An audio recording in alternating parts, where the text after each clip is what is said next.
And we're live. Yeah, it's Thursday. It is Thursday, and it is time to make you some money. I hope you all are trying to get paid today because we went.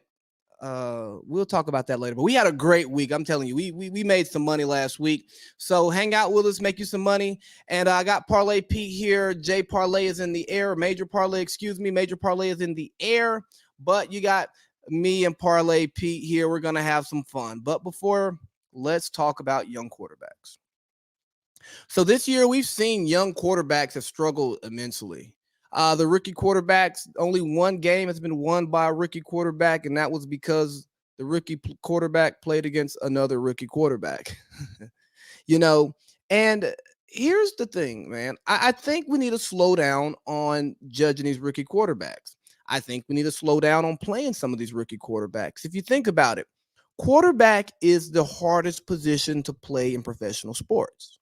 That's what they say, right?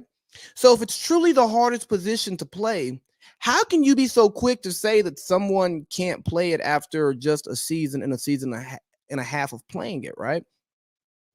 I remember when Dak Prescott was being carried by Ezekiel Elliott, and it seemed like Jared Goff was lighting up the league with Sean McVay, and Carson Wentz was a one in a kind type athlete, the second coming of Andrew Luck, but with a stronger arm, right? And look at him now. We're saying Dak's elite. Carson Wentz is still hurt. And Jared Goff is just buying his time in Detroit until he's holding the clipboard or the iPad for the rest of his career. So do I think that Jalen Hurts and Tua are best quarterbacks in the league? No.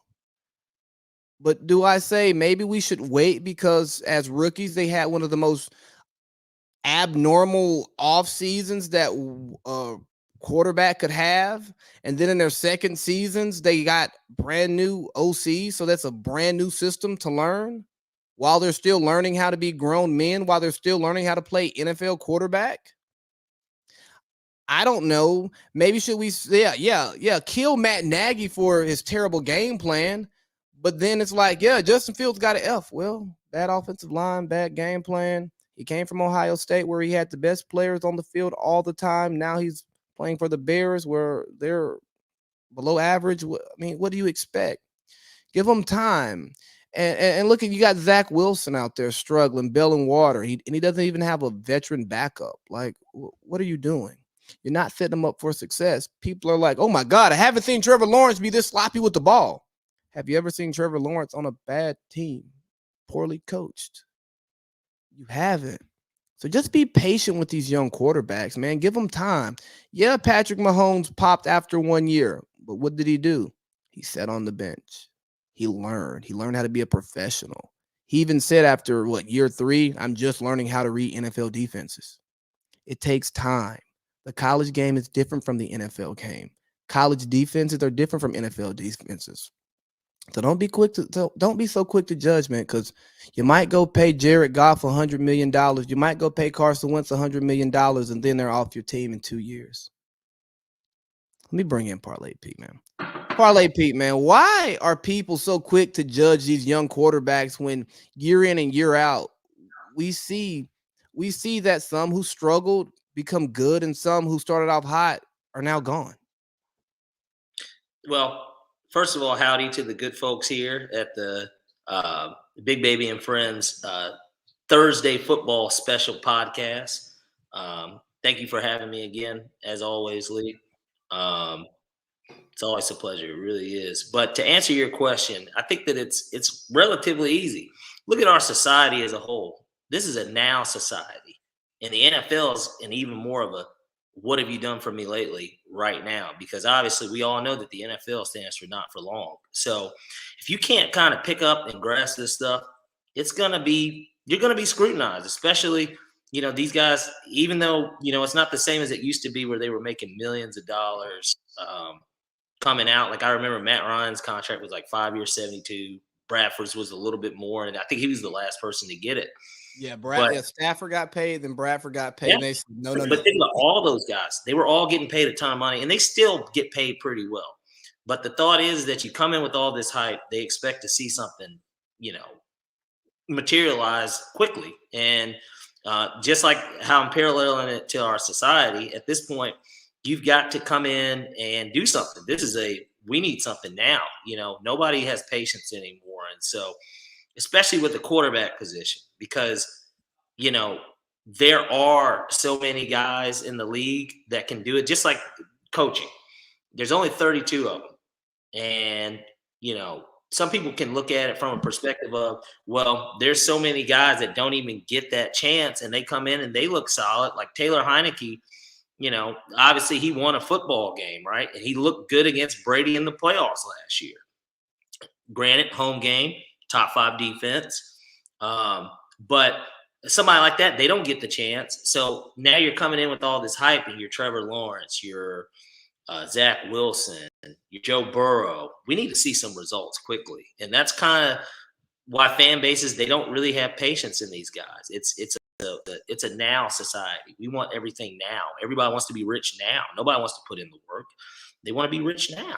And so that's a lot of it. And then, before we got on air, like I was kind of telling you too, you look at the guys that kind of set that bar high for these quarterbacks. Matt Ryan and Joe Flacco came in. They're the first two that I can remember within this recent kind of passing league era of quarterbacks that came in their first year and both were successful. They both made the playoffs. And then the very next year you had Andy Dalton. And then, Cam Newton came in, and within 2 years, the Panthers were a playoff team. And granted, he had a running game. And that's the thing that I think that everybody really forgets, that the quarterback's best friend doesn't even have to be a good offensive line, just a competent offensive line, a cohesive offensive line, guys that are going to be on the field together and not get hurt. And then a good running game. That's the quarterback's best friend, a good running game. And all those guys that I named had pretty solid running games. And so that would just be kind of my thought on the young quarterbacks and why everybody's got this, this sense of urgency of, oh my God, we drafted this guy. We haven't won a game yet. It's only 3 games into a 17-game season. Panic button. Hit it. And the thing is, usually when you're drafting a quarterback at the top of the draft, you just got a brand new coach. You probably got a brand new GM too. And you're usually not a good franchise, because if you have a quarterback, you usually win. So you're not drafting a quarterback. And it's like, hey, you guys haven't been good. Nobody who makes decisions for you has proven to be competent. So I don't understand why you're in such a rush. Like, take your time. Wait. No, I was just gonna say it, and there have always been those, those few and far between cases, right? Like you're Andrew Luck, another guy, first year drafted, made the playoffs, they won playing games. Guess what they were 2 years before he got there, though? A fucking Super Bowl contender. Because the only reason why they had the number 1 pick is because Peyton Manning was there, right? And it showed just how valuable Peyton Manning was too. And I think the same thing is being seen now, which is why Dak Prescott's getting the appreciation that he's getting. I think that a lot of people didn't think Dak was that good, that he wasn't a bad quarterback, but he wasn't $40 million good. And now you saw that team last year and how bad they were with a guy who was the opening day starter for a team this year and had been one, which I brought up earlier with Andy Dalton, the Red Rifle. They saw how bad the Cowboys were. And now look at them. That thing, and granted, it was McCarthy's first year too as the coach there, to get his philosophies in there and just the way that he wants this team to look, his vision of this team. Now you get Dak back and everybody's sucking Dak off already because of how good the offense looks. The offense does look good. That's the top 5 offense in the NFL. Yeah, and the defense is fast because DQ is like coaching again, but that's a conversation for another day. Well, hey, let's hit this one piece real quick because we're talking about young quarterbacks, and it makes me want to talk about team building a little bit because so often we see teams talking about building for the long haul. And I'm going to seem like I'm talking out of 2 sides of my mouth right now, but I'm talking about 2 different types of teams. When I'm talking about teams with young quarterbacks, they're usually rebuilding, right? Young team, you're in a rebuilding process. But let's talk about team building at the high end. we have teams who are always looking to build for the future, prepare for tomorrow. But if you don't win today, there is no tomorrow, and somebody takes your talent and they win with it. And I think it's now becoming so apparent because with Tom Brady leaving New England, and as Wickersham's book is about to come out, we're getting excerpts, and what we're seeing is, Brady left because he wasn't getting say-so. He's like, hold on, I'm taking pay cuts, but where's the money going? You're telling me to take less, but you're not even telling me who to spend some of the money on. I think I kind of know what works for me. Then you see Aaron Rodgers, who's pitched to fit all offseason, like, hey, man, I deserve to have some say-so around here. Yeah. Russell Wilson doing the same thing. And I think it really hit those two. These are guys that know because they've won. They've won. They're Super Bowl guys.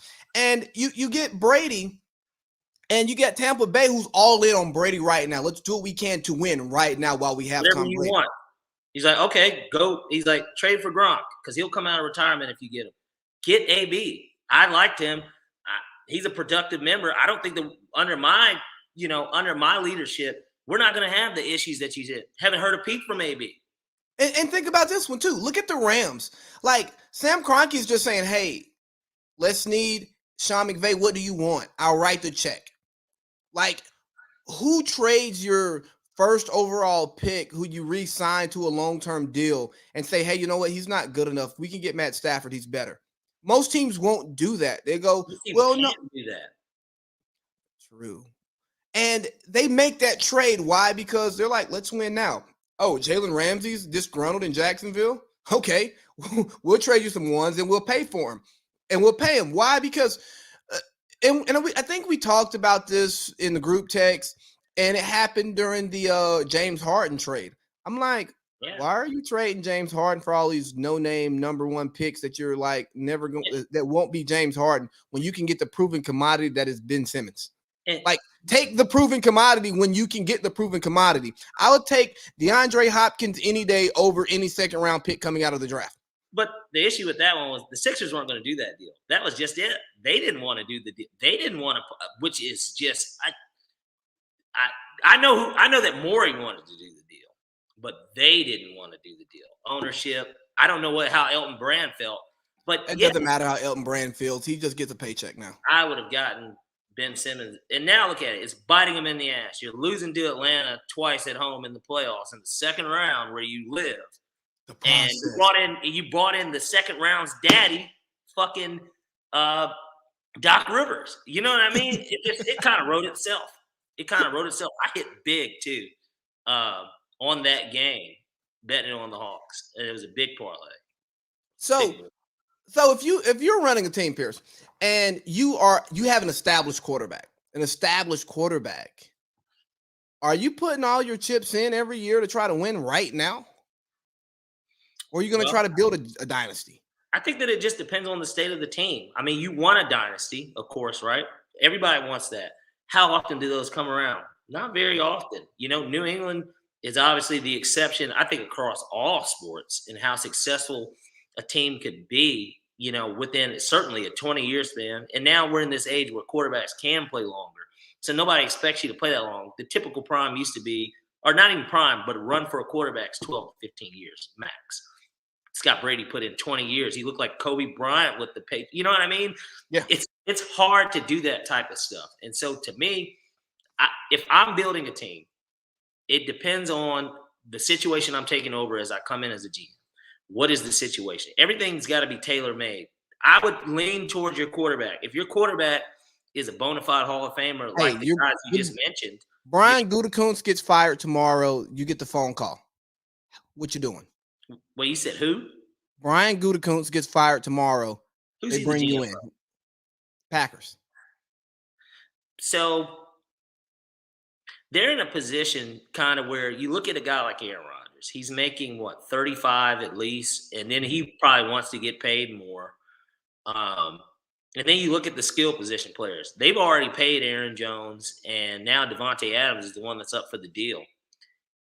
They're in a tough position. I personally think that, like Aaron Rodgers has said, this is the last dance. I don't think that they're going to have the money to make that team any better. And I say that from a standpoint of, well, hell, there's a lot of offenses that can score points. There are. You can't. It's going to be hard to win that way. You're going to have at least some young guys on the defense that outperform their rookie contracts. And I'm talking that deep dive drafting. We're talking that 5th round, that 4th round, that 6th round. We got to get attention out of somebody there. And that's why, and I hate to always bring the Falcons in, but this is a Falcons apologist podcast as far as I'm concerned. Yeah, it is. That's why the Super Bowl team was so good with the Falcons, because you know why? They had 5 rookies, 5 on that starting defense. There's only 11 men on the field. They had 5 fucking rookies. So what does that tell you? They didn't draft rookie 1 through 5. No. Brian Poole, starting slot corner, your nickel corner, undrafted. Grady Jarrett, the record holder for most sacks in a Super Bowl, 5th round. They found value, and I'll give DQ that. And that's why the Cowboys defense is fast and physical now too. He's able to, and they did use their first 6 picks on nothing but defense. He's able to find these guys that are going to bring it in. Keanu Neal. You know what I mean? Linebacker now. A lot of people, well, now he is, but a lot of people thought, man, that's a reach at 18. That's a reach. Like, Florida guy, so we know he's pretty good because Florida gets nothing but the top talent. DQ was already familiar with him. It was his guy. You got to be able to find that value. And for him, it felt like a reach to a lot of people, but it worked out. Kiki was good here when he was healthy.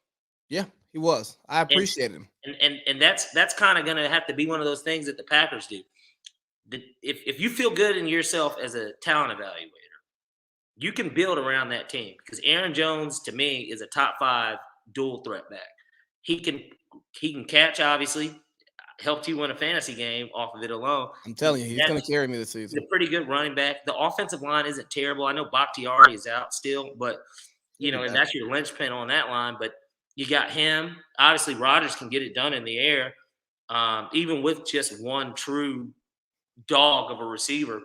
He makes guys like Valdez Scantling have names to where we know them. You know what I mean? He's that type of guy, but he's getting older too. And so in a situation like that, I probably am just going to see how this plays out this year.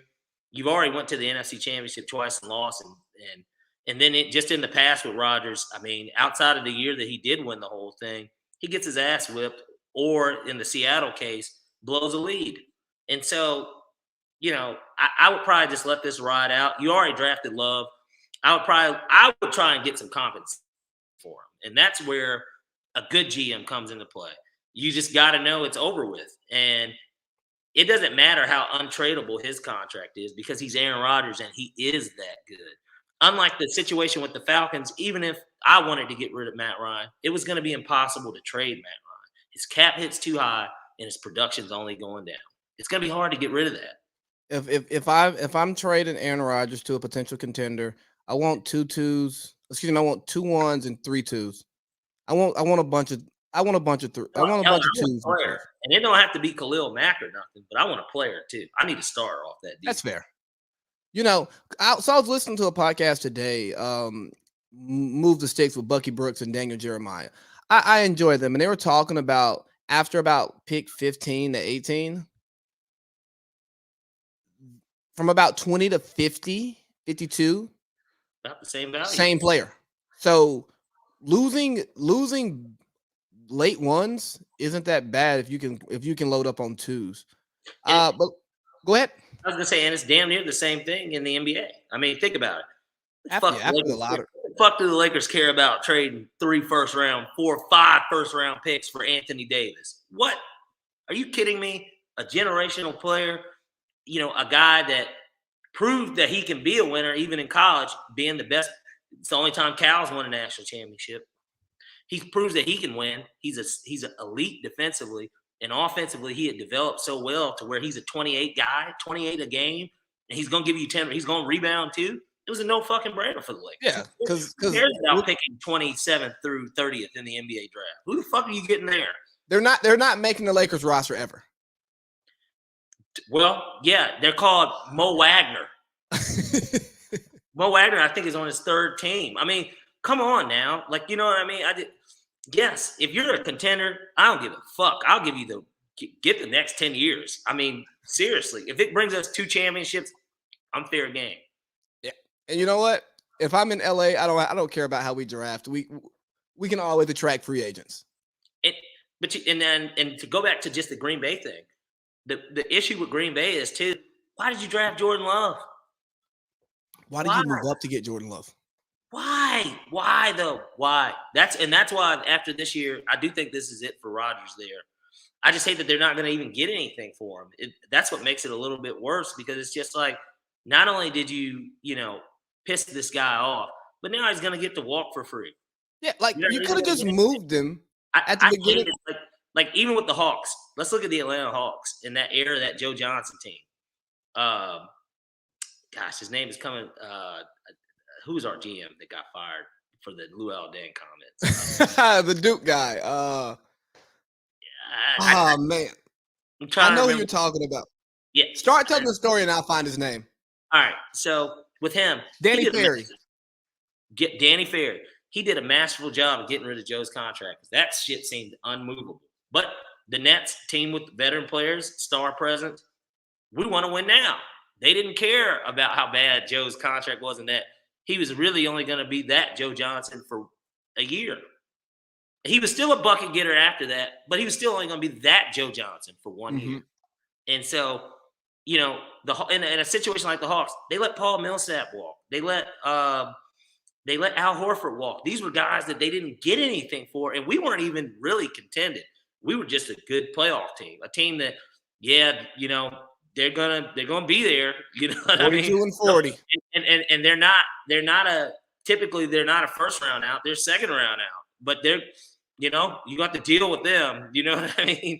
But they didn't get anything for that, and so I just think that you got to know when to cut your losses as a GM, and feel bad for that Aaron Rodgers situation because they're not going to get anything. So hopefully they win it. You talk about you run it back. You talk about cutting your losses. Talk about cutting your losses at the GM, and we're going to go a little bit out of order now just because that was a beautiful transition. It kind of takes me to New England versus Tampa Bay, and that's the big Saturday night game. We got Chris Collinsworth and Al Michaels on the call. Mute your TVs, please. But the one thing that I keep hearing is who's more responsible for the dynasty? Did Belichick make a decision to let Brady go? This, that, and the third. And here's the thing. They were both responsible for what happens. Brady does not become as great as he is if he's not under the tutelage of Bill Belichick, learning the game of football from the best defensive mind to coach the game. Belichick doesn't get the success because he has the buy-in of Brady, who is the liaison between the locker room and the coaching staff. He's the person who's taking pay cuts and makes it possible for other players to take pay cuts. He's the guy that people want to come play with and be miserable in New England while playing for Belichick. And what if Belichick realized that Brady wasn't going to be good there anymore, so he wasn't interested in keeping him? And Brady realized he couldn't be good there anymore because his play was obviously falling off and he needed more spare parts around him to actually be a high-end quarterback. Like, people are just trying to like isolate these things. I'm like, no, they kind of go together. I was listening to Sam Munson from PFF, and he was talking about, Brady regressed.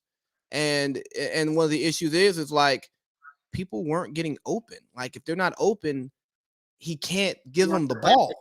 If you don't have the players that can get open, how can they? You know what I mean? Right. Like, especially when you've got a fucking 280-pound, 6'4" defensive end breathing down Brady's neck as soon as he thinks they might get open. Yeah. And just kind of to go into that, I totally agree with you. I think that it was both of them.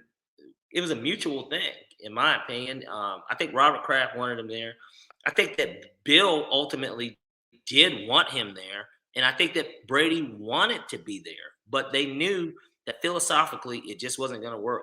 It was a legacy move for Brady because Brady didn't want to be known as, okay, we keep winning the fucking division, and then we get creamed by a playoff team. And if we don't get that first round bye, that's even worse, which is why that last year they didn't. They had to play in the first round because they dropped a game late. If you remember that, they had Yeah, they dropped to the Dolphins late. Yeah, and then they played a hot Titans team. They were hot. The Titans were hot Nice because through butter. Tannehill had just switched to quarterback midway through the season. Not Mhm. even midway. It was like week 6. You know, Mariota torched us. He torched the Falcons at the Dome, and then like 2 starts later, it was Tannehill, like already there. And so, in a situation like that, it was mutually beneficial.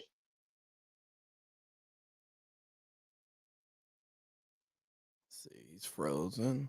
But yeah, it was definitely mutually beneficial. Um, and see if we can get him back in there. It was definitely mutually beneficial, and I think it worked out for the best for both, honestly. Yeah, the Patriots aren't as good as you'd like, but it's not just quarterback that they need to upgrade. I mean, playmakers are absolutely terrible. Uh Kendrick Bourne, um, Jonnu Smith, Hunter Henry, you know, N'Keal Harry. Are these guys you really want to win a championship? I don't think so. And if you're gonna push back on Belichick, the GM. Um, they said that he would kick his scouts out, kick his scouts out when it became draft time. Like, hey, you obviously have not had time to scout Bill Belichick because you've been coaching. Like, how about you lean on your scouts? And we gave him the benefit of the doubt for so long, but eventually it just runs out. Like your old ways don't work. People catch up to it. And maybe Brady was the bandage over the cut that was Belichick's bad drafting. Or maybe, stuff happens. Dynasties don't last forever. Diamonds are forever, not dynasties. So at some point it has to end. And I don't always think it's as ugly as people want to make it. Like, hey, making it ugly sells. Making it ugly definitely sells to say that, oh, Bill Belichick hates Tom Brady. Tom Brady hates Bill Belichick. But that's probably not the truth. It's probably somewhere in between. We Don't back? know what happened there. You um, know, I was just running with some of your dynasty talk and how it was just where did I mutually. end? Out of curiosity. I don't remember. Well, I this is was what I just go let ahead. me just let me just kind of summarize it a little bit before I got out of there for a little bit. Basically, all I'm saying is this: Brady. It was mutually beneficial. Brady wanted to protect his legacy. He saw the way that his career was going to go if he stayed in New England. He went to a team that just so happened to have a ton of talent on both sides that kind of blamed their quarterback for the reason why they weren't very good. Saw how good his numbers were and thought to himself, God damn it, I'm way better than him. He is way better than Jameis Winston, and we know that. And Jameis is talented, but um, I'm way better than him. I'll have full control. I get to go to Florida. I can retire. I'll have all the control that I want. And there's plenty of skill position players around me. And because they don't have anybody locked up in big money, hence their quarterback it was on his rookie deal still. There's still so much money here, and I already kind of take a pay cut to begin with, which was something that he had been doing with Belichick, and I bet that he's upset that he left so much money on the table with them because he would take the pay cuts every year, and they still weren't signing the guys that he wanted. They made that attempt with AB, and then AB still was dealing with shit. And just all the way around, it's just, they never did enough, I feel like, to get him where he wanted. The Patriots, the Steelers, and the Packers are 3 teams that just depend on drafting for whatever reason. Historically, with the since Brady's been there at least, they've signed your guys few and far between. Albert Haynesworth and Chad Ochocinco were way past their primes and were already overpaid. They didn't give a fuck. They were old. They got Randy Moss. They got Randy Moss, but look they what got Randy Moss was. He was a reclamation project. He was, but they got him on a good deal. Randy wasn't too old yet. He wasn't old as fuck. He was like 32 when he got to New England, because when he got to the Oakland, he was like 30. And so we know 30 is the wrong side in the NFL. The wrong side of 30 was the side that he was on, but Randy was still super talented. He just didn't have no quarterback in Oakland. We knew that. Like, everybody knew that. And I just feel like it was a mutually beneficial thing. I think that I can't wait for the game. I think it's going to be a great game because I've got a hunch. It's not going to be in my picks, but I've got a hunch that game is going to be a lot more competitive than people think. I think Tampa's favored by 7. I would Seven lean and a on half. 7.5. I would lean on taking the points. Just it does. If Tampa wins by 14, I won't be shocked. But I would lean on the game being a bit more competitive than the common eye thinks, because I still think 7.5 is too low of a line if you're looking at the teams and how And they play. and New England isn't that bad. And like I said too, I think I said this in the group. If anyone knows Brady well, it's Bill Belichick and Josh McDaniels. So they're going to be able to kind of scheme, help the defensive coordinator out, and figure out. Not to mention that crowd is going to be fired up. This is their Super Bowl. They know they're not winning the Super Bowl this year. This is their Super Bowl. They get to have, and it's Brady's last game ever there. Tom Brady will not play another football game in that stadium because he's not going to be there in 8 years, and the Super Bowl will never be there. And this is it. This is kind of going to be it. So I expect a great game. Yeah. And then just to historically look at it real quickly, Brady's bad at night. That return home don't win. Yeah. All you got to do is look at it. Brett Favre lost in his game going back to Green Bay. Peyton Manning lost his game going back to Indianapolis. Joe Montana lost his game against San Francisco. That game was in Kansas City, but they lost still to the 49ers. I'm trying to think of just some notable comebacks. Michael Vick coming back here as a starter. He lost in Atlanta. That was a Monday Night Football game. He lost that game to Matt Ryan on Monday night. Well, think about this one, Pi. Tom Brady's not good at night games historically, as he's gotten older. And the Patriots don't play their best football in September. Well, guess what? It's October. It's a new month. They're going to start gearing into shape. Hey, that September's been the Patriots preseason. So I'm not saying that the Patriots are going to win. I wouldn't take them outright, but 7.5, I could see. And not to seg into the gambling part of the show, but you can get the Patriots at plus 14.5 at minus 280. The Bucks money line is minus 300. I'd take the plus 14.5 for 20 more points. It's even better. It's a better odds. And I just don't see a blowout. There's no way that they beat them by 3 scores. Exactly. So let's get into this week 3 recap, okay? Let's push. So let's start off with the Falcons, okay? I know this is the Falcons Apologist podcast. We are going to talk about the Cowboys a little bit, but let's talk about the Falcons. Arthur Smith. I have been through 3 games. Let me overreact as a fan. I've been disappointed with our offense. We draft Kyle Pitts 4th overall because he's a generational talent, but we're treating him like we drafted him in the 3rd round. I'm not happy with the looks. I mean, you don't see him on the field if you're watching on TV. Like, he doesn't pop off the field. Hopefully I see something this week while I'm at the bench. Matt Ryan has regressed tremendously, and I expected regression, but I expected good offensive play calling to boost that up. We don't stretch the field. Hey, look, I get Matt Ryan may not have the same arm. That means he just got to get the ball out early and let the receiver try to run up underneath it. But we have to stretch the field because it's too compact in there, and Mike Davis is not freaking Derrick Henry. He's nowhere close to Derrick Henry. When I see Mike Davis in the backfield on 1st down, I go, oh, that's a negative play up. That's 2 yards. Like, I just can't get any type of flow from the play calling. Like, it doesn't mesh. It doesn't vibe to me. And I said this a long time ago. Some team is going to make a mistake and hire Arthur Smith because of the stench that Adam Gase left on Ryan Tannehill. And God forbid it, we did it. And it's showing that Adam Gase stench is absolutely terrible, because without Arthur Smith, Ryan Tannehill is still a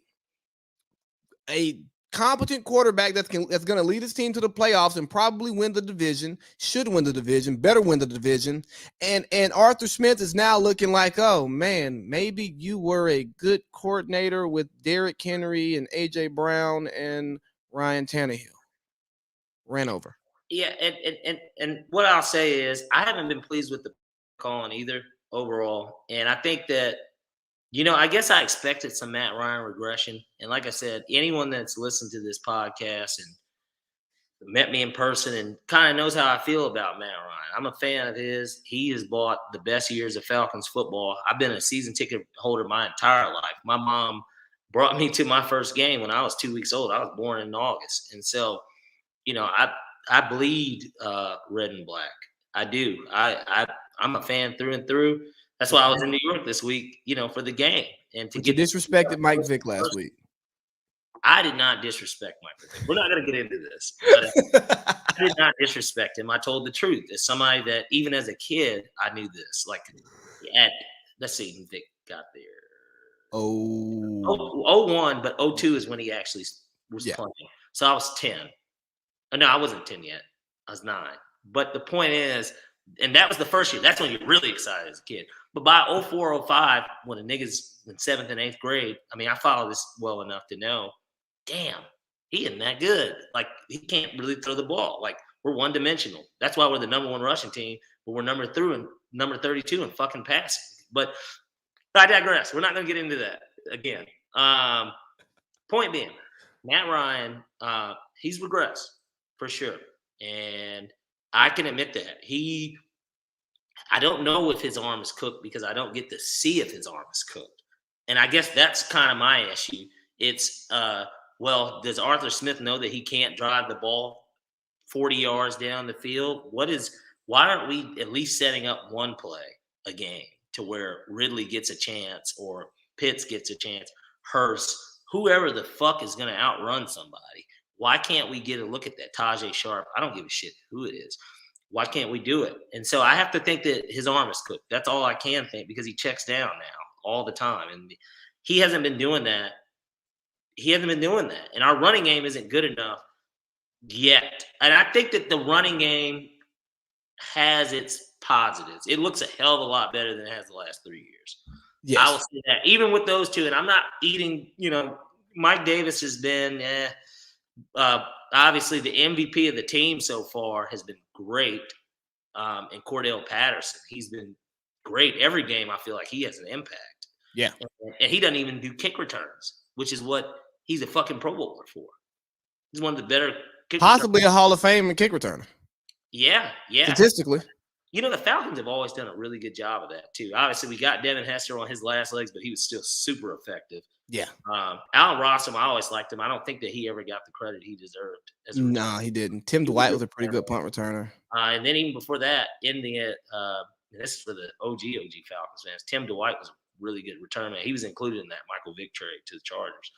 White chocolate is what they call him. But either way. And Dion for the obvious. Well, yes. The obvious. Of course, if we look at, before Devin Hester broke it as a Falcon, the greatest return man before that and the greatest cornerback ever, Deion Sanders, of course. So the Falcons have always had good return games. You remember Anton Smith? Vaguely. Anton Smith was the guy for the Falcons a couple years ago where he had like 5 touchdowns. 2 of them were returns and 3 of them were rushing touchdowns. Every single time this guy touched the ball, scored. What happened to Ito? Did we just let him walk? Hey, man, not for long. The NFL. Look, and there we go. And that goes into Dan Quinn. And, he did good on the defense, I thought, outside of drafting Vic Beasley. But hey, watch it. Look, it is what it is. Vic gave us one really good year, the year that we needed him to do it, and then he didn't do it in the fucking Super Bowl. Grady Jarrett had to carry the slack. Anyways, I think that the Falcons, they're progressing, and that's the biggest thing that I took away from even being at the game.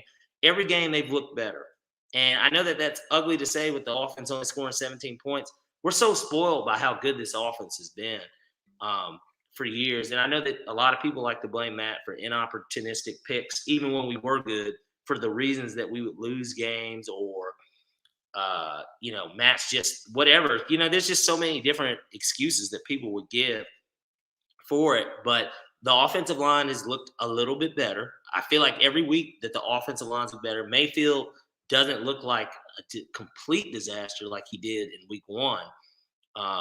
when his lunch was getting ate they were taking turns on him in that Eagles game. What the Eagles do? They did have a good defensive front week one. They do, but still, and I know it was his first game ever, but he's actually gotten better. And I can honestly say that I've seen like, damn, we're not getting blown up the middle like that as much anymore. Like, you know what I mean? Like on third down when it's an obvious passing situation, I feel like Matt has somewhat of an adequate amount of time to throw it. They've gotten better, and I do like the direction the team is going in. This Sunday is going to be so important for them. It's going to be so important because if they can win this game, they better kick the Jets' ass in London. Man. And then from there, you're 3-2, and who knows? Looking a little frisky. We built up a little momentum. So Carolina will be 3-2 by then. Yeah, they're full. I think New Orleans might be 3-2, and then who knows if New England can beat the Bucks? Well, goddamn it, we got ourselves a division race here. First to 11 wins. Hey. So speaking of a team that looked really good last week, who played against the Eagles, the Cowboys. Now their offense was obviously clicking on all cylinders, and I should look up their defensive rating because they're number one in turnovers. Number one, they have like 10 already or some crazy shit like that. 8. There we go. But their defense looks super, super fast. Like they're popping off of the screen. And I've not been as anti Jerry Jones as many people are because I'm like, look, Jerry Jones has his issues, but he can draft his ass off. Like Jerry Jones, he has his hand on all of that. Yes, like he may have almost made some mistakes, but he didn't draft Johnny Manziel. He didn't. You can blame him for wanting him, but they didn't. They wanted Kyle Pitts too. That was like the hot rumor that they were just praying that Kyle Pitts will. And I could see how he would be dynamic in that offense. Because granted, I know they're happy with Micah Parsons. Yeah, they needed Parsons. That boy can fucking ball. He can ball. Diggs, those boys ball.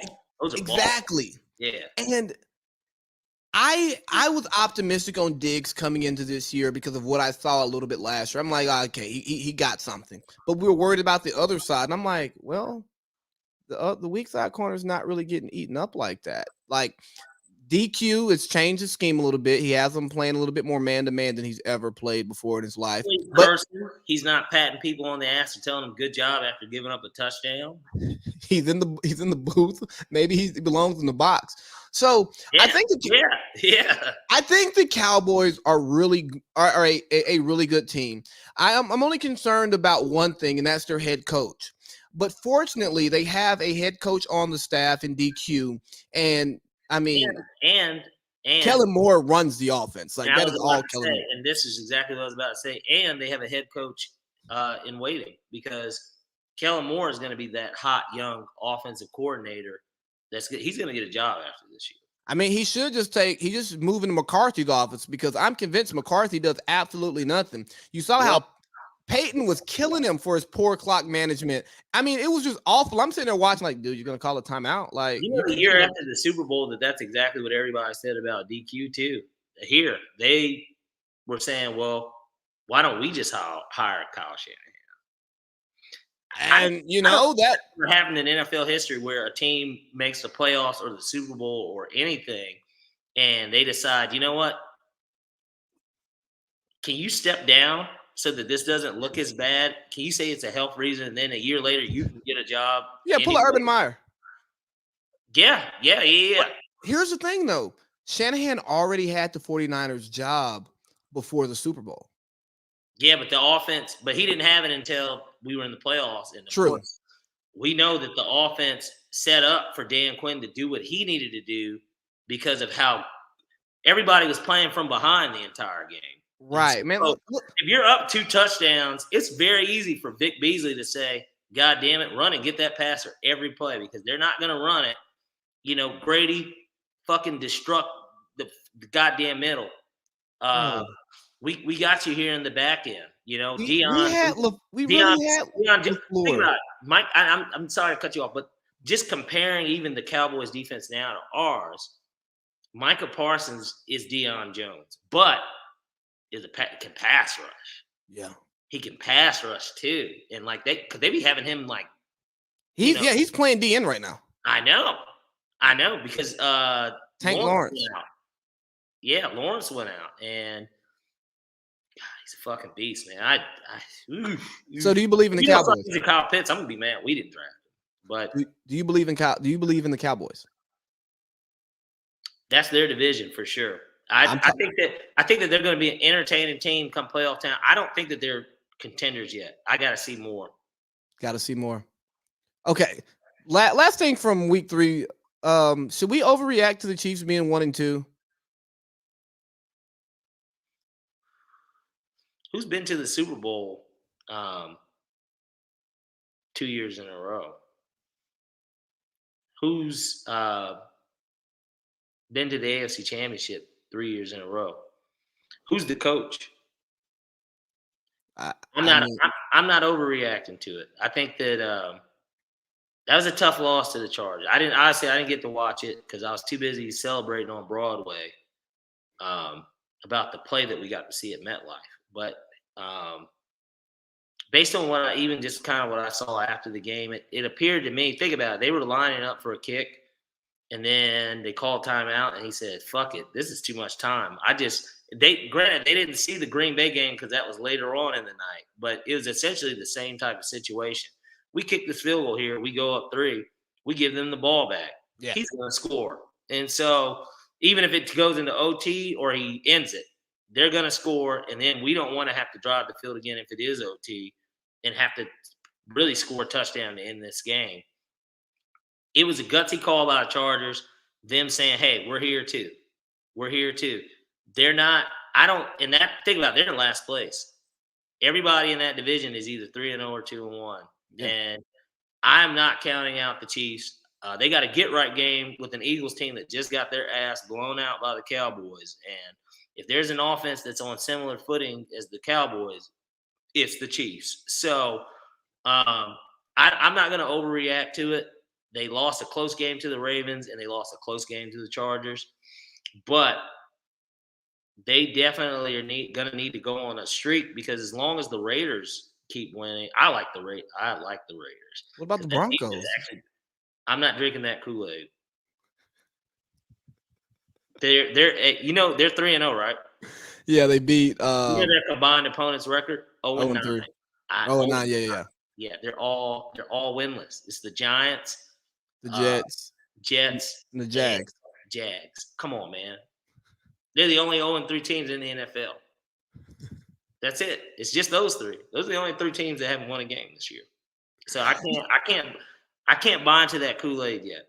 Hey, let's see what they do against the Ravens. Hey, what was it like when they were booing after like the Eli thing? At halftime? Yeah, I heard that they were booing the ownership. Yeah, well, New York can be a tough crowd, and fortunately, the fans were very nice. I didn't have any issues with any fans, and I've probably been at half the stadiums now to watch the Falcons play, and there's only one place, well, 2. There's only 2 places I ever any kind of issue, and even in one of those places, they show love too. New Orleans? Just more so after the game when it gets kind of hectic. Philly or New Orleans? New Orleans, but the ones that are the worst are the Philly fans, and so they just have an issue with anything and everything. And I was there when we played them in the playoffs that year. When the ball went through Julio's hands, and and we were up at halftime of that game, and I was going to the restroom. When you got to pee, you're kind of you're moving around a little. Yeah, because people really fight at Philly games. Man, let me tell you, somebody in the bathroom told me to quit fucking dancing before they hit me. And I said, I'm not fucking dancing. I said, I got to piss. And, I'm looking at the dude like, what I mean? This little Italian 5'9" dude. It's not even about his height or his weight or nothing. But I'm just thinking to myself, it's just like, bro, first of all, I'm not touching you unless you touch me. But also, don't sit here and tell me to stop fucking doing something I'm not doing. But the Philly fans, and let me take that back even about them. The people I sat next to were nice because they gave me one hand warmer. I wasn't prepared for that. And it was like 6 degrees. Didn't it snow? No, it didn't snow, but it was like 6 degrees. All right, And man. that was the actual degrees, let alone what it actually feels like. It was very cold. That's the coldest football game. All right, man. So let's preview week 4 before we get into our gambling recap. So obviously we got the big game in New England, which we kind of already talked about. Mm-hmm. That was really where I was just going to go with the week 4 preview. What game are you looking forward to watching? Obviously, besides our Falcons, who will be watching on Sunday. And outside of New England, I think that is the one that everybody's. It's going to have Super Bowl hype for that one. So, one of the ones that I really, really am interested in seeing is the Packers 49ers Steelers. and Seahawks. Seahawks are going to get boat raced. Well, this is why I'm interested in seeing it. First of all, they're both coming off losses. Mm-hmm. Already puts you in a position. Secondly, with Seattle, now you're playing a divisional opponent. This is their first division meeting of the year.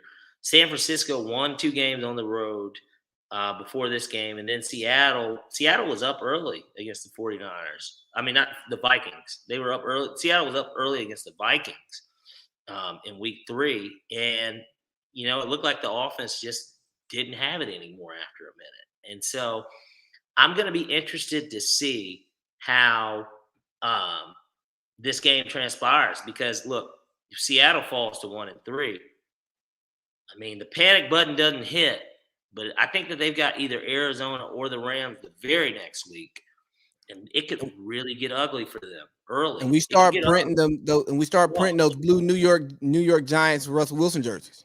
Well, and then now you start looking deeper into week 2, and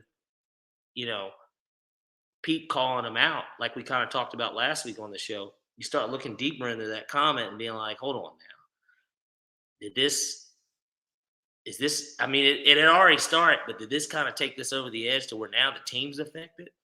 And you and don't maybe know. Wait. But then on the other hand, now you've got San Francisco. They're 2-1, heartbreaker, I guess, last second loss to the Packers, which we predicted right last week.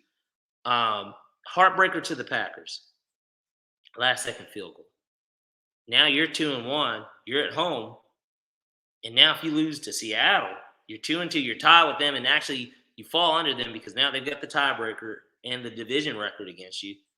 And then now it's kind of like, Kyle, is it time for Trey Lance? Well, now we're a 500 football team. Now what? We've lost 2 games at home. We're 0-2 at home. You already are putting Trey Lance in. He's the one that sparked the touchdown against Green Bay at halftime on a 3rd and goal with 2 seconds left. You didn't kick the field goal. You put him in, and that guy got the ball in the end zone untouched. You drafted him 3rd overall. You traded up for him. Is it his turn? What do we do here? And so that is a game that I am very, very interested in. I think that that's going to be one of the more underrated games because there's a lot of storyline headed into it. And you want to know another big storyline game? What? Colts Dolphins. If the Colts drop to 0-4, they got to pull Carson, so they don't lose a top 5 pick and send it off to Philly. Well, they can wait a little longer to do that. But yes, in general, if you're 0-4, you're not making the playoffs. You have to start thinking that the season's done. Yeah, do we want to win more games than the Jets? Because the Jets aren't going to win many games. But then again, who are you going to get at quarterback? Spence. And I think we touched on this in the group. Sam Howell or Spencer Rattler, I ain't fucking touching it. I wouldn't touch any of them with a fucking first down marker. Joel Klatt said it's the line at Oklahoma, and that's why. Shit. You mean to tell me that now, after all these guys have came through, now the O-line shit? I'm just telling what Joel Klatt said on the herd yesterday. Jalen Hurts made. Let me guess. Everybody graduated every year. Every year now, it's just an inexperienced line. No. Spence has to take some of that blame. That's why Oklahoma's faithful were calling for the fucking backup, the number one dual threat quarterback in the nation last year, to come in. He's got to take some of that blame. He's got to play better. Ooh. I mean, it is what it is. I mean, I'm not trying to be a critic or anything, but he's got to play better. He's got to play better. These are teams that, even if you're not covering the spread, there's no reason that at home you can't win by 10 points. Why aren't you winning comfortably? I guess is my issue. Well, I mean, yeah, they did play Tulane tight. Like that's awful. Every game has been tight except Lamar. And who the fuck is Lamar? Like, Lamar Jackson? No, exactly. Who the fuck is Lamar? And that's my point. Every game has been tight except that. So, NFC West has given us some good stuff. We got Cards, Rams as well. I'm not necessarily a believer in the Cards, and I probably should have hit this in my Week 3 recap, but Cliff Kingsbury is just not a good head coach. He may be a great play caller, but he's just not a good head coach. The 68-yard field goal attempt at halftime that turned into a 109-yard return was just fucking stupid. Like, it was stupid. There's no rationale, no reason, nothing Cliff Kingsbury can say that would be like, you know what, this was a good idea. Because you weren't going to make it. Now, Tuck's 66-yarder made sense because you had no other choice. The game's on the line. It was Go ahead. And if Justin Tucker misses it, who cares about the Lions running it back? They've already won the game. But if Trevor Lawrence doesn't throw a bad pick to start off the second half, like, you might get beat by the Jaguars. And guess what? I'm not watching the game tonight because I don't want to watch the Jaguars. No offense, Trev. I want that interview. It was a dumbass pick. I mean, it was not a dumbass pick, a dumbass call. It was a dumbass pick too, though. It didn't make any sense, and it's not. And then let's put this into context too. Justin Tucker is the best kicker in the NFL the last decade. So he finally got his 99 Madden rating. And so, even at halftime, if they decided to do that for the Ravens game, let's say that kick was at halftime. It's Justin Tucker. Who the fuck? Who's the kicker? Is Matt Prater the kicker for the Cardinals? I don't know. Sure. I think he is. I'm not 100% sure, but regardless, punt the ball or throw a Hail Mary or take a knee. I mean, actually, don't punt the ball. Take a knee and get those boys to the locker room. You got Kyler Murray, run around for 2 seconds and throw the ball out of bounds.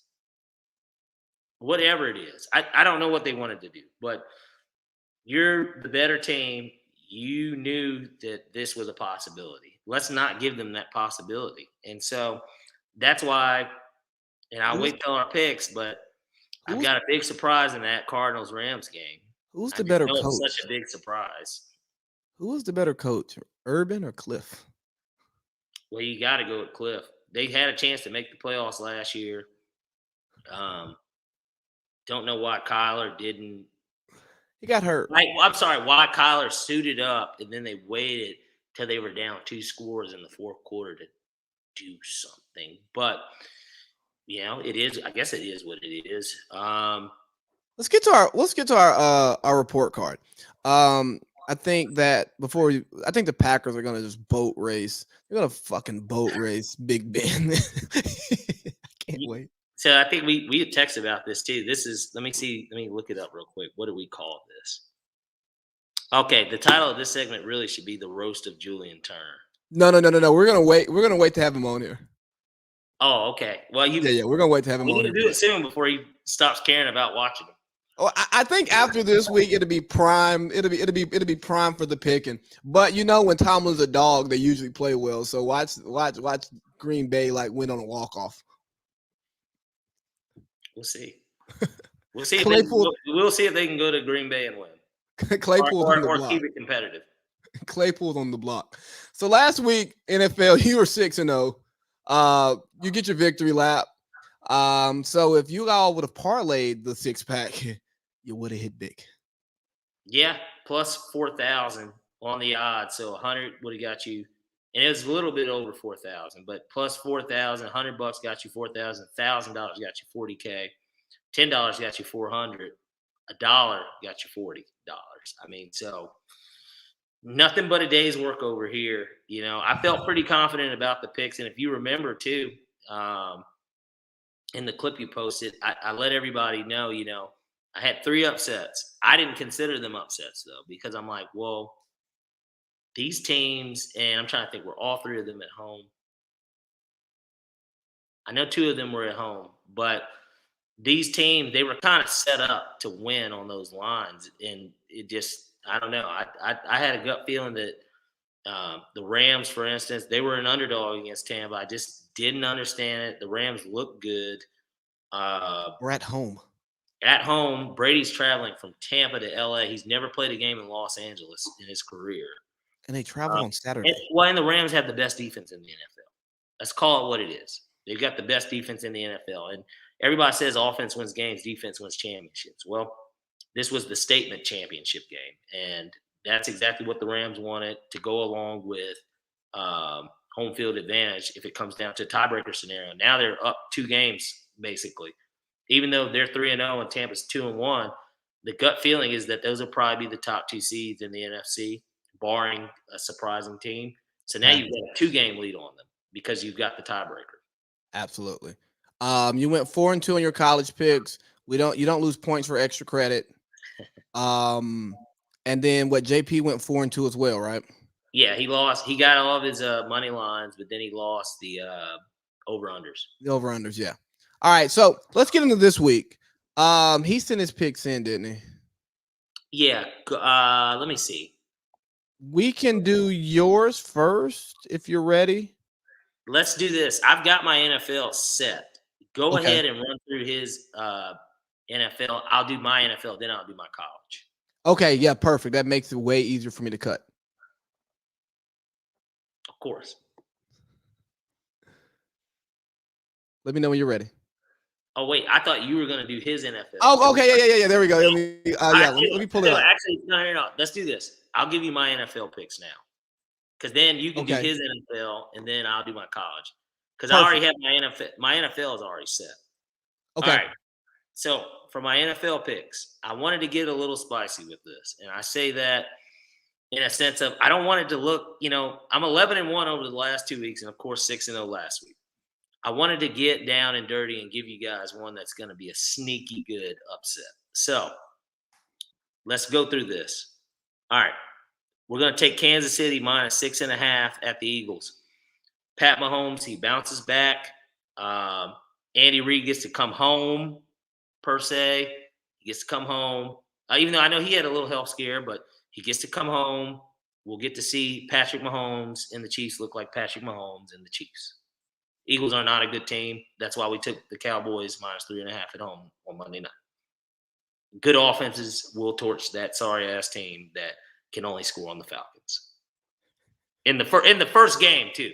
The first game against the Falcons. I think that game will be – maybe we won't win, but that game will be a hell of a lot closer if we play them this week. Absolutely. Next one, easy pickings. Ride that Dak train. Ride it. Let's get the Cowboys' money line against the Carolina Panthers. No Christian McCaffrey. They're clicking on all cylinders. DQ. Them boys got some confidence. I don't think that they're going to get the big head from the media, saying, are the Cowboys legit? Are they for real? No, I think that they're just going to go out and they're going to play ball. That's the Dan Quinn way. Just go out and play ball. He loves ball. He loves ball. And in that same game, we're going to take the under. It's up to, I have it on mine as this, but it's up to 52. Give me the under 52. I don't see where Carolina scores the points. And Carolina actually does have an underrated defense. And granted, they're losing their first-round pick in J.C. Horn, who I guess has been playing relatively well. They haven't really played anybody, so I don't really know. And I haven't, really watched their film like that. But give me the under 52 in this game. I see it being one of those kind of things where even if it's 31-17, that's 48. Dallas could get to Carolina could get to almost 20. And hell, they get to 20, 31-20. They still don't win the game. And it still goes under. So give me the under 52 in the Panthers-Cowboys games. This one has changed a little, but the Ravens at the Broncos. JP our major parlay thinks that it's a setup. Now, if anyone goes back to 2 weeks ago when he said that this was a setup, he thought that the Bills even money at -3.5 was a setup against the Dolphins. They won 35-0. I'm not discrediting JP, but what I am saying is this: Denver is 3-0 against 0-9 opponents. I'll take Lamar and them boys in the Mile High City. I know that the air and the altitude could be an issue, but give me Lamar. I'm gonna hang my hat on Lamar. I think that they're the type of team that isn't gonna go 500 and then let a team go 4-0 on them. That to me is still unproven. They're without Jerry Jeudy. Good defense, but in reality, good defense is if you don't really have a plan for a running quarterback, all bets are off there. And that one's a pick 'em, but give me the Ravens money line. Another one, easy pickings. And just because the odds are so good on the money line, I'm going to take a money line instead of spread. We're going to go ahead and go with the Rams against the Cardinals. I am surprised at how low this money line is for the Rams and the Cardinals. I think that with the Cardinals clearly showing against a team like Jacksonville, yeah, they had to travel across the country, which is why I took the under in that game, and we hit last week. They should have looked a little bit better against Urban Meyer and them. I don't know why that game was semi-close. Basically, it was a one-possession game until Trevor threw a pick, 6 to end the game, essentially. So I'm not a believer in them, and the Rams are at home. I think that this is easy money. All right, and now comes my last pick, and this one's going to shock a lot of people. I was teetering between 3 teams, and I'll just name the other 2, even though these aren't the picks. They're all 3 dogs. I do like Minnesota against Cleveland. Minnesota's at home. And I do like the Colts at the Dolphins. I like both of them. They're both underdogs in this game. You can get them at plus value. But let's go for the Whopper, and not the Whopper Jr. We want the Whopper, the King's choice. I'm going to take the New York Giants to upset the New Orleans Saints in their first game at the Superdome. I was teetering between whether I wanted to take them at the plus 7.5, because I do feel like it's just going to be a close game no matter what, and you can't really lose doing it that way. But if you want to step on the wild side like I am, let's get the Giants money line to get their first win of the season in New Orleans. I think that they're going to come out and play with the purpose. Those boys' backs against the wall. They know that they, as Jalen Hurts said, they took a deuce at home against the Falcons of all teams. They took a deuce against us. I think that they're going to travel to New Orleans, and I think that they're going to play a good game, and I think that they're going to get the win. And to even kind of go back to the last time that these 2 teams played, a lot of people don't remember it, but the Giants and Saints had a fucking shootout between Eli Manning and Drew Brees the last time they played at the Superdome. It was a highly entertaining game. It was like 51-45. I expect not the same, but I expect it to be a close, good game. And I'm going to lean with the Giants at the mega, ultra, fucking Super Saiyan level odds that they had them at. I like them as my biggest upset this week. Okay. So we got KC -6.5, Dallas money line. In the Dallas Carolina game, we're going under 52. We got the Ravens money line, we got the Rams money line, and we got the Giants money line. Yeah. All right, man. So let's get into major parlays picks. We got Tennessee Titans -7 over the New York Jets. I think they boat raced the Jets, so I got it. Then we got Vegas. We got Las Vegas Raiders money line over the Chargers. Ooh, that's spicy. We got the Arizona Cardinals. Getting a little hot in here. I mean, that's for sure. We got the Cardinals over the Rams money line. So we got a little headbutting here. I like it. A little competition. Hey. I like this one right here. He's taking the Detroit Lions over the Chicago Bears money line at plus 125 odds. Here's why I like this one. They looked good. Oh, they look way better than everybody thinks they are. They're Detroit plays hard.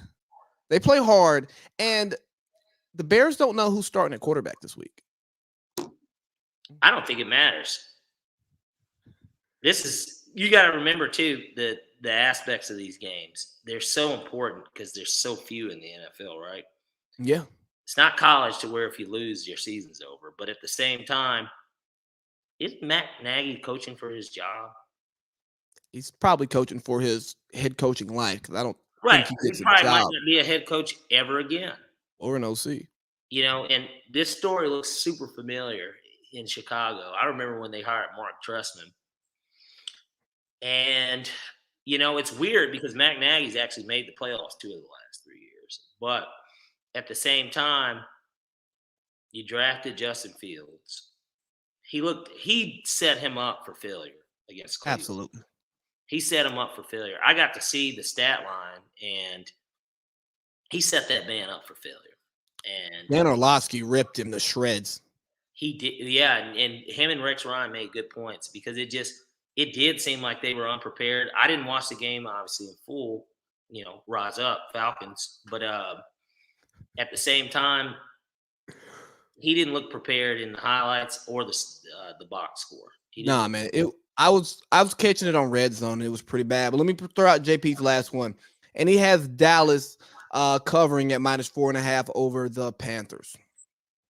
So that's a Parlay Pete 6-pack and Major Parlays picks. You ready for your college picks? We are ready. All right, man. Let's get some college picks.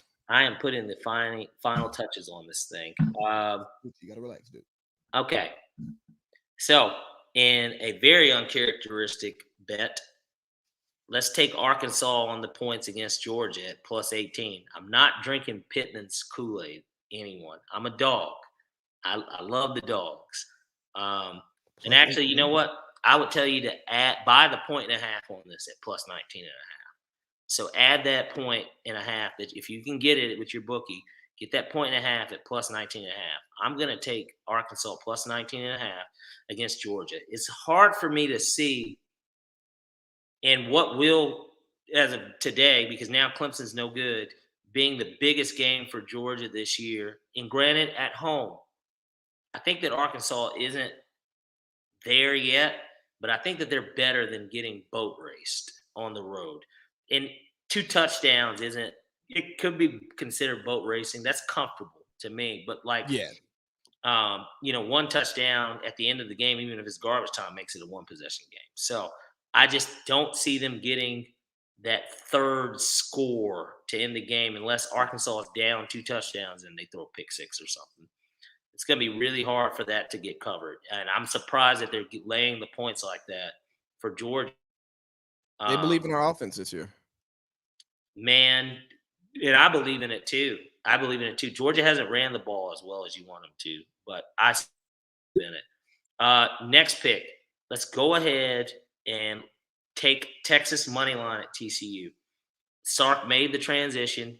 He made the changes. I really do love them making that quarterback change because, like I said, the kid, he was their guy last year when Ellinger went down in that bowl game against Colorado, lit it up. I thought he was going to be the starter. They didn't do it. Sark has righted his wrongs. Take Texas on the money line against TCU. Next game, let's get Notre Dame and Cincinnati.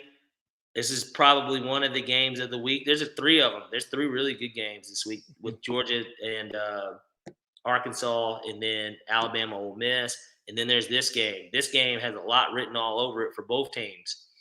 Obviously, I would imagine this is outside of the Michigan game. This is pretty much Notre Dame's last big test before that. And, of course, with the way that the playoff system works, they're not in a conference. This will be a strength win. They're the underdog at home against the number 7 ranked Cincinnati. Notre Dame's number 9. Their Florida State win doesn't look as good. Everybody thought Florida State was back or whatever. They're really just going down the toilet themselves. But give me Notre Dame at home. I'll take the Fighting Irish with those odds at home. They pulled away late against a Wisconsin team that they were also an underdog against last week. I like them here. I think they'll get the job done. Hold on, because I'm scrolling through this. I got to scroll through it to get to the pick. Next pick. Let's go ahead and take Ohio State minus 13.5 on the road against Rutgers. I know everybody's going to kill me for constantly going back to some of these teams that have just disappointed. And Ohio State did it, I think, in week one, it was week 2 of the college football season, but week 1 of us doing this show. Mhm. I took them on points, I think, against Tulsa, like in the first half or something. I think that they'll get back on track this week. Rutgers is not a very good team. I know that they hung in with Michigan. Ohio State's better than Michigan. They're better than them Every year, every year. Yeah, every year. It doesn't even matter, leap year. and it doesn't really matter who the coach is either. That's apparent too. I like them to cover that 13 and a half spread. And what that is it's set at 15, so I would buy the 1.5 there too, just to give a little bit more context to it. Next game, where is it? I'm scrolling through this thing. Next game, give me Texas A&M minus 6.5 against Mississippi State. I think that Mississippi State, they got that win over NC State, who beat Clemson. Like I said, I think we're realizing that Clemson isn't a good team, and that's just kind of what that is. That I wanted to call him Tua, but DJ Uyunglele is not the real deal. Clemson will be lucky to make the ACC championship game this year, and I mean that. Feinbaum said the empire is over, the dynasty's over. I don't know if it's over, because what now? What USC's gonna call Dabo? No, he can't coach in California. He's too much of a. I know he doesn't fit the mold, but still, no, he's a good old boy. What's he gonna do? Take the call? Is what I'm saying. I don't to get a pay raise. I think it's over. I just think that Uyunglele clearly isn't that guy, and they've been blessed to have the good quarterbacks. Yeah, they have Taj Boyd to Deshaun Watson to T-Law. They had Kelly Bryant for a little while. And Kelly Bryant, and think about it. And what did Kelly Bryant transfer? I don't remember, but he transferred after Trevor's freshman year. But like the year in between Deshaun and Trevor, like they still got to like the playoff, didn't they? They did. They lost to Bama. Yeah, so like he was serviceable. All right, let's keep pushing because I got to hit the road. Last pick. For sure. Last pick. All right, we're gonna go with another road home. Another road favorite. Give me Oregon. I'm going to drink the Kool-Aid here. Oregon at Stanford -8. And I'm not going to buy the 1.5 here. Give me Oregon. I think that they're the better team.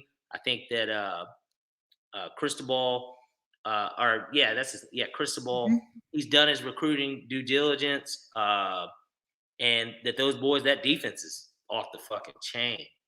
That shit's off the chain. They got a great defense. I like them to cover this spread because I don't think that Stanford's as good as everybody wants to let on. I know they beat USC, but I don't. USC fired their coach, and so after that game, so that goes to tell you what they thought about what should have happened in that game. So I like Oregon -8 though there. All right, man. So let's just recap. We got Arkansas +18. We're gonna buy 1.5. We got Texas on the money line. We got Notre Dame at +4.5. Notre Dame money line +105. All right, we're gonna take them outright. We're gonna take them outright. Okay, we're gonna take Notre Dame on the money line. We got Ohio State at -13.5. We're gonna buy 1.5 there. We got A&M at -6.5, and we got Oregon at -8. There you go. Hey, man. That's some free money for you all. And today, I don't have anything to wrap it up with. You got anything for the listeners before we get out of here, Parlay Pete? Yes, because there's a specific reason I wore this hat today. Chop on, baby. Chop on. The Braves, it looks like, I don't know what the score is right now. Let's just give them a little bit of a taste. MLB. I'm thinking about sticking my nose in the battery this weekend just because. Well, we're in the bottom of the third. Braves up 1-0. They win tonight. They win the division year in a row. Can we start that 15-game win streak maybe? Because the Mets are a mess. The Marlins will never be good. The Phillies clearly they're not clutch. And then who am I missing in our division? Mets, Phillies. I know they just won the World Series. That team fucking sucks. Juan Soto is not better than Ronald Acuna either. But shout out to the Braves for winning this division. Because even if they don't win tonight, all they need is one more win for the rest of the year. And I don't see them, or the Phillies lose. one more game, and I just don't see it happening. I look forward to going to some Braves playoff games this year, and maybe even without Acuna, who knows? Maybe we can do it finally. Hey, we've been looking good, like at the end The of the season. Nationals Like, did it without Bryce Harper. Bryce Harper leaves, and then they win the fucking World Series. So yeah, we're doing it without Acuna or Ozuna because Ozuna. yeah, two of your top three hitters, and then Yeah. an underrated stat. And I know that this is football, but let's just talk a little baseball here.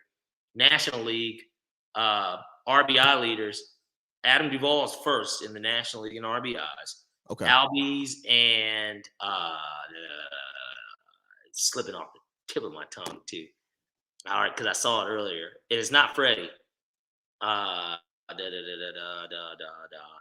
Can we beat the Dodgers? I don't think so. They're stacked. Austin Riley and Ozzie Albies are tied for third in RBIs, and then Duvall leads the National League in RBIs. So they still have that hitting power, and Soler has been fucking solar power. You know, they've been good. They've been good. I like it. I like it. I like it. All right, man. Thanks for the picks, dog. Thanks for the pod. I'll see you Sunday morning. All right, absolutely. All right. Pre-game, let's beat the Redskins. The Washington football team. All right. All right, Fitz.